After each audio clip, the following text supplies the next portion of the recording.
பண்ற பழக்க தோசையில் பண்றாருன்னு நினைச்சுக்காதீங்க. அண்ணனுக்கு சின்னதா த்ரோட் இன்ஃபெக்ஷன். இல்லை அந்த மாதிரி டயத்தில் இப்போ ஷூட்டிங்கில் தான் தொண்டை கட்டிடுச்சு. இந்த மாதிரி டயத்துலையும் நம்ம வந்து சில நடிகர் மாதிரி பேசி துட்டு வாங்கிட்டு வந்துடுறோம். அந்த நடிகர்களுக்கு தொண்டை கட்டினா எப்படி இருக்கும் அப்படின்ற மாதிரி. இல்லை இந்த வாய்ஸில் இருக்காங்க. எங்க பேசுங்க.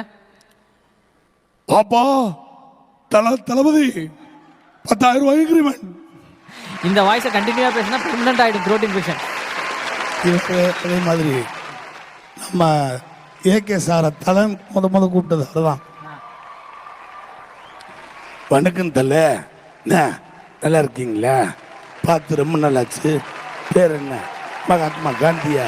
சிஸ்ட பிள்ளைக்கு ஈவரக்கம் ஜாஸ்தி. தலை இருக்கும்போது வாழாடக்கூடாது. சூப்பர். ஆக்சுவலானே உன் வாய்ஸை தவிர மற்றவங்க எல்லாரும் வாய்ஸும் பெர்ஃபெக்டாக பேசுகிறேனே. தேங்க்யூ ரொம்ப சந்தோஷம். மெயினாக உங்கள் எல்லாருக்கும் ரொம்ப நன்றி. Thank you so much. உங்களுடைய பேச்சு